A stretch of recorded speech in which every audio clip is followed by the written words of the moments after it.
Apologize to my mother right now, or I'll ask you to leave our house. Those were my husband's exact words, delivered quietly across a Thanksgiving table full of people who had known him his entire life, while his mother sat 3 chairs down with her hands folded in her lap and the patient expression of a woman who already knew how this ended. Everyone in that room believed they did too.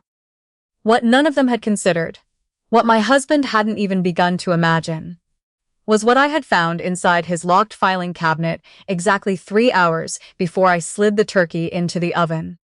Before I get to that, drop your city in the comments below. I love seeing how far these stories reach.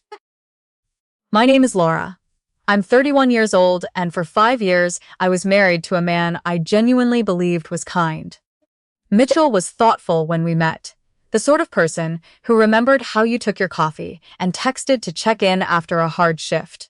I'm a registered nurse at Hamilton General, and on the nights I came home from the ward with someone's last hours, still sitting behind my eyes, he's listened. That version of him was the one I said yes to. What I didn't fully understand, until it was far too late, was that Mitchell's kindness had conditions. It was extended freely to the people he'd grown up loving, and extended to me on loan, with his mother holding the terms. Donna had lived in Burlington for 11 years, in a condominium on the Niagara Escarpment. With a view she mentioned the way some people mention a credential. She was 62 sharp, in the specific way that people sometimes mistake for wisdom. She was actually very skilled at knowing exactly what cut, and at delivering it with just enough warmth that it became difficult to address directly. When Mitchell first brought me home to meet her, she looked me over with the unhurried assessment of someone reading a lease agreement they had already decided not to sign. Over 5 years, I learned her patterns.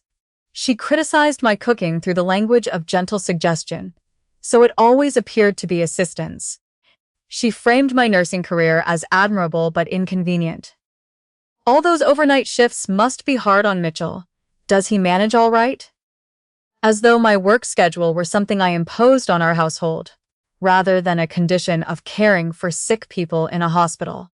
When my husband and I were trying to start a family, and it wasn't happening as quickly as we'd hoped, she began referencing giving Mitchell a family, with the quiet, persistent frequency of water, finding a hairline crack in a foundation. There had been 100 moments. The Christmas she rearranged the ornaments on our tree while I was at work, because she found my placement a bit random. The dinner at Mitchell's firm when she told my colleague I had come a long way since leaving Nova Scotia, delivered with a smile that made it sound as though she were describing a home renovation project.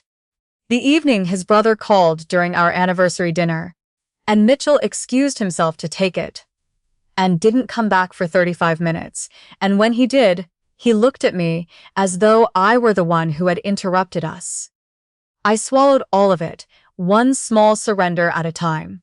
I told myself this was what marriage required, that loving someone meant learning to accommodate the difficult people they came with, that picking small battles only ever produced smoke. I kept the table set and the peace intact, and I kept building a life in a house I had helped pay for, with a man I was still, even then, trying to fully reach. We bought our semi-detached in Ancaster 3 years ago. The down payment, $87,000, had come from my father's life insurance. My dad passed 6 months before Mitchell, and I even met a sudden cardiac event on a January Tuesday that left my mother with the farmhouse in Cape Breton, and me with grief and a check I couldn't bring myself to cash for 8 months, because cashing it felt like agreeing it was final. Eventually, my father's lawyer helped me place it into a high-interest savings account, with careful documentation of the source. When we were ready to buy, I transferred it directly to our real estate lawyer's trust account for closing. Mitchell's credit history and salary made him the primary applicant on the mortgage. We discussed this and we agreed. Something in me resisted the arrangement. I felt dimly that it created a kind of ledger in which I was recorded as a dependent rather than a contributor. But I trusted him, and we agreed. He called it our house every single time he referred to it. I believed him when he did. Canadian Thanksgiving falls on the second Monday of October. This year, I had spent 3 full days preparing a 16-pound bird, stuffing made with fresh sage from the pots on the back step, and my mother's cranberry sauce recipe, which requires 2 hours, a specific ratio of orange zest that I have had memorized since I was 9 years old, and the willingness to answer the same question about whether you have added sugar yet at least 6 times. Mitchell's family was coming. His Aunt Susan and Uncle Stuart, his grandmother, his brother Brandon and Brandon's wife, and of course, Donna. I had set a table I was genuinely proud of. The kitchen smelled exactly the way October is supposed to smell. I was 20 minutes from calling everyone in, when Donna arrived an hour early, walked past me in the front doorway without taking her coat off, and began redistributing the wine glasses on the dining room table because she felt they would show better in a different arrangement. She did it with the efficient calm of a woman who has never once questioned her welcome in a room. The afternoon moved in the way these gatherings always moved. Donna circling the table, offering unrequested observations. The bread was a touch dense. The centerpiece I had arranged with dried hydrangeas and small gourds from the market was a bit busy for such a small table. She asked Brandon's wife whether she'd tried the recipe she'd emailed over last month, and I watched my sister-in-law produce the small, practiced smile of someone who had also learned not to take the bait. And then the cranberry sauce. Donna lifted the serving spoon, took a small taste, and said, in a voice pitched just loud enough to carry down the length of the table, "Oh, this is quite tart. Is this from a jar, Laura?" I had been standing at the head of the table, about to pour Mitchell's grandmother's water. I set the pitcher down. I looked at Donna, who was placing the spoon gently back into the bowl, with the expression of someone who considered herself enormously helpful. "Donna," I said, keeping my voice even. "I've been cooking since Thursday morning. I'd appreciate it if we could just sit down and enjoy dinner together." The table went quiet, the way tables do when something shifts that can't be shifted back. Mitchell set his fork down. The look he turned on me was not the look of a man who thought his wife had drawn a reasonable limit. It was the look of someone watching something he'd managed carefully, for a long time, suddenly slips outside his control. "She's just making conversation," he said. "She's been making conversation about everything I've made since she walked through the door." His voice dropped into that carefully modulated register I had come to know well. Low, deliberate, the tone of a man who wanted to appear controlled while communicating that I was the disruption. "My mother is a guest in our home. She lives 20 minutes away, Mitchell. She arrived an hour before I asked anyone to arrive." There was a silence that lasted only a few seconds, but felt much longer. Then my husband said, "Apologize to my mother right now, or I'll ask you to leave our house." He said our house like a reminder, like a correction. Donna smoothed her napkin across her lap. The gesture was so composed, so deliberate, that I understood she had been expecting something like this. She had run this particular play before, and she knew the choreography. She expected me to fold, I always had. What she could not have known was what I had discovered 3 hours earlier, sitting on the floor of my husband's home office with documents spread in a circle around me, while the turkey thawed on the kitchen counter. Mitchell's filing cabinet was in his home office, a room I almost never entered. He managed the household paperwork as a matter of preference, or so I had always understood it, and I had accepted this division without examining it as closely as I should have. When our car insurance renewal notice arrived that week and I couldn't locate the original policy, checking his office seemed the obvious move. The insurance documents were in the second drawer, right where I would have put them myself. I found them immediately. But when I pulled the folder free, another one came with it.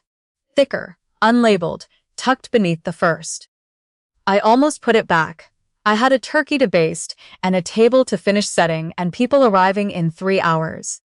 But the folder had slid open slightly as it fell, and I saw the words, Ancaster Property, refinancing printed across the top page inside, and something I can only describe as a physical sensation stopped me where I stood. I sat down in Mitchell's chair and I opened the folder. Inside was a home equity line of credit application, a HELOC, drawn against our Ancaster property. $95,000, approved and processed 18 months ago. Both of our signatures appeared on the application. I have very particular handwriting. My father called it, someone practicing cursive on a moving train. I looked at my name in that signature block, and I knew with absolute certainty that I had not signed that document. I turned the page. Behind the HELOC application were statements from a Scotiabank account I had never seen, never been told about, had no idea existed. The account was held jointly by two people, Mitchell and Donna. The $95,000 had been transferred into it in carefully distributed increments over 14 months, amounts spaced far enough apart to avoid automatic flags, each one substantial enough to matter. Behind the statements was a letter from the legal representatives of Donna's Burlington Condominium Corporation. She had been in arrears on her condo fees for 22 months and was facing a lien on the unit.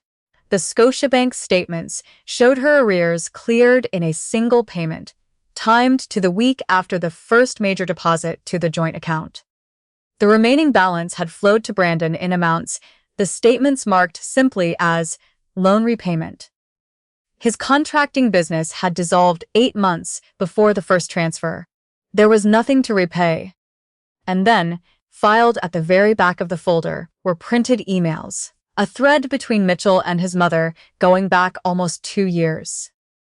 I will not reproduce all of it here, but the line I keep returning to, the one that clarified everything I needed to understand about the past 5 years, was a message Donna had sent to my husband 3 months before the HELOC was processed.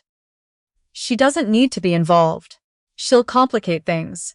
She thinks that down payment gives her equal footing in this family. Keep her busy and keep her calm. We'll handle the rest. She thinks that down payment gives her equal footing. My father had spent 31 years as a carpenter in Antigonish.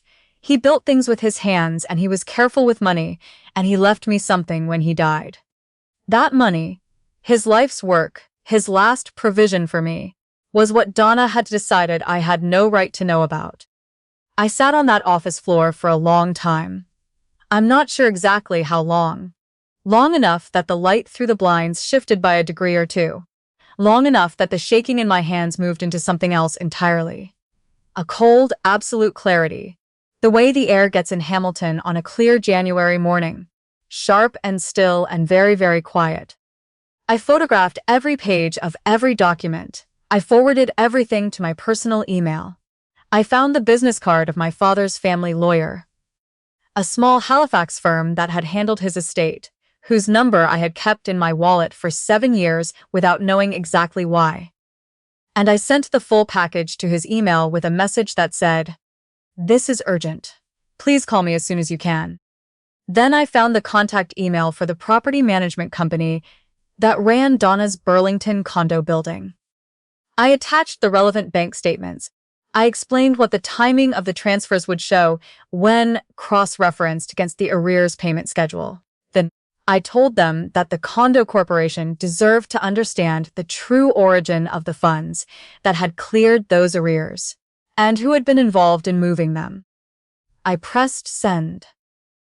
I closed the laptop, went back to the kitchen, put on my apron, the one my aunt had sent from Cape Breton with the lighthouse print on the front, and finished setting the table.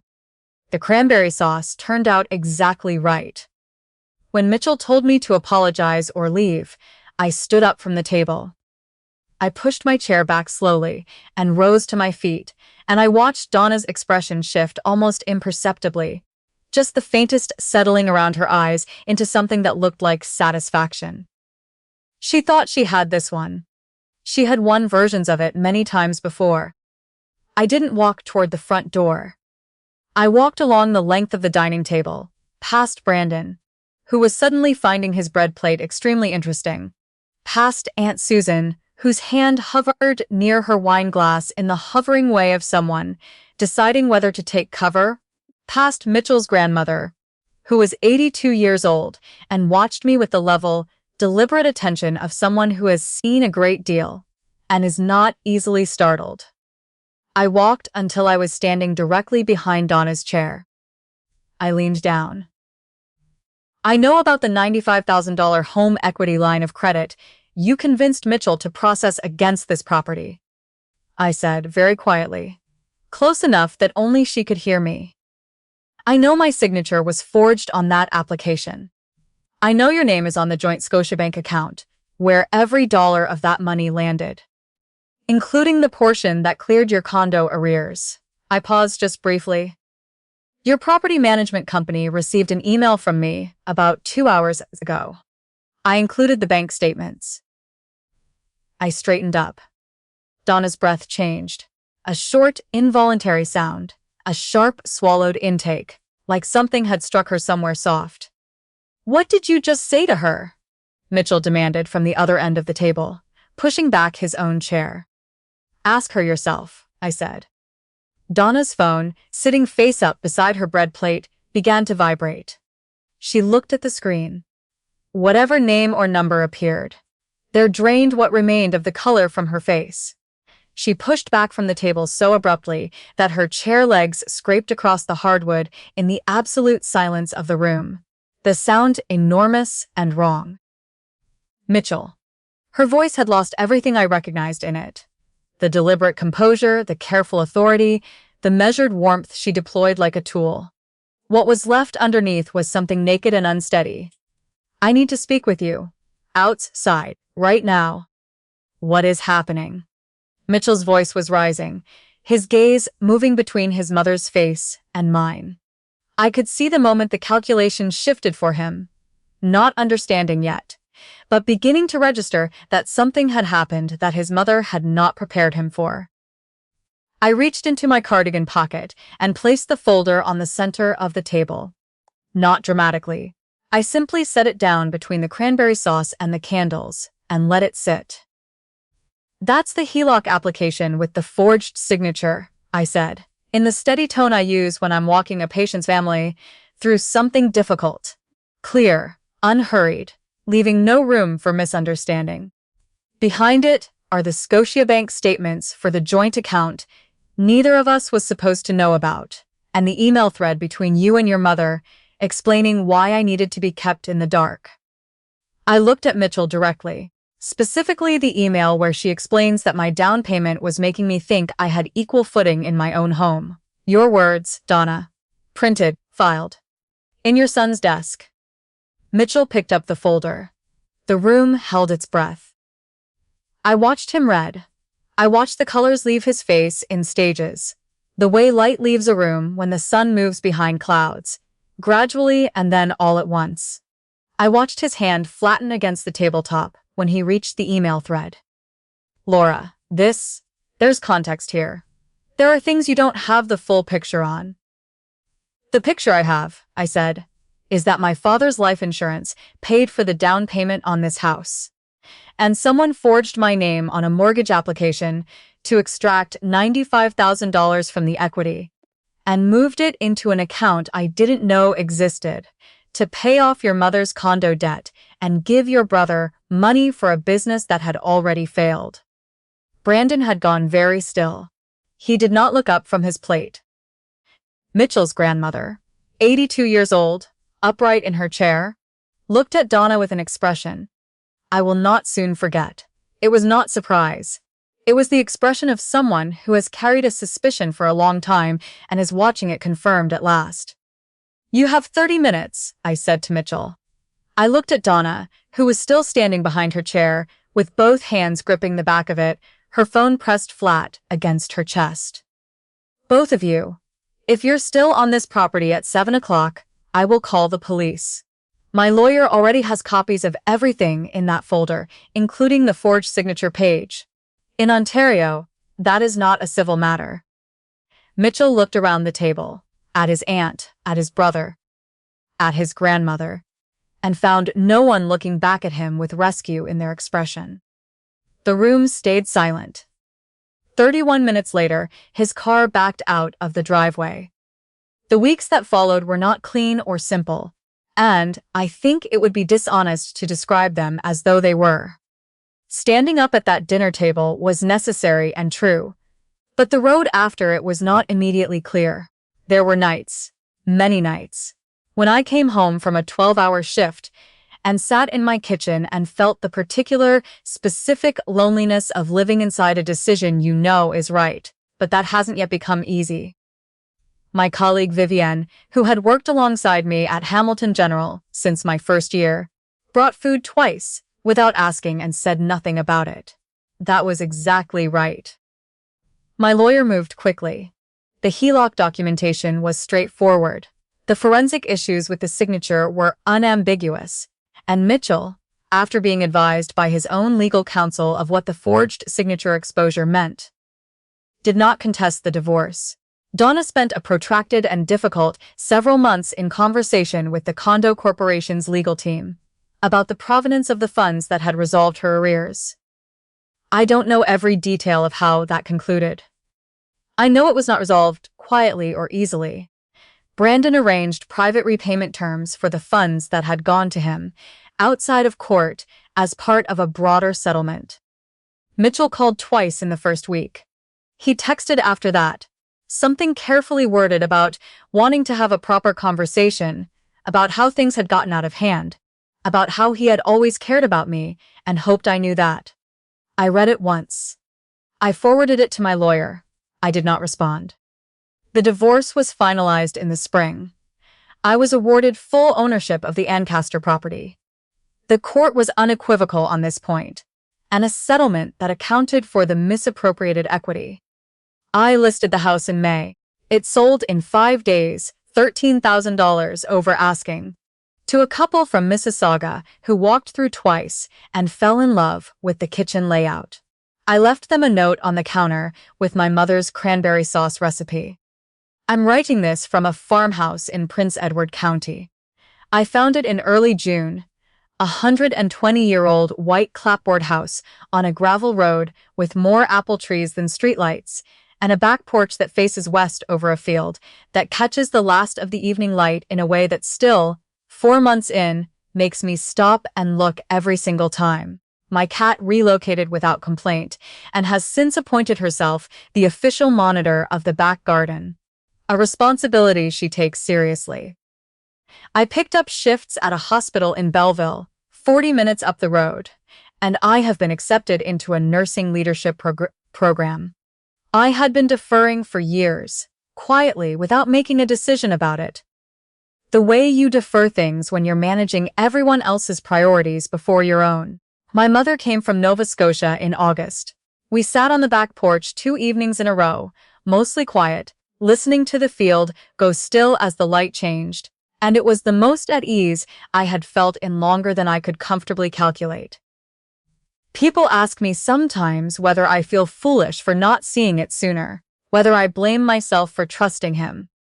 I've spent a lot of evenings out here thinking about that question, watching the field go from green to gold to the particular amber it turns in late October when the light is almost horizontal.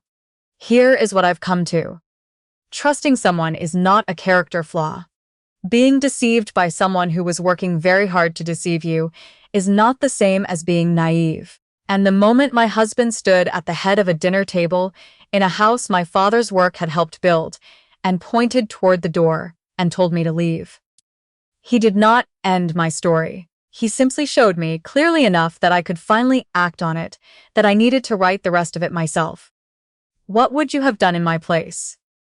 I really do want to know. Leave your city in the comments. I mean it. I love seeing where these stories land. And if something in this one stayed with you, please share it. You never know who needs to hear it.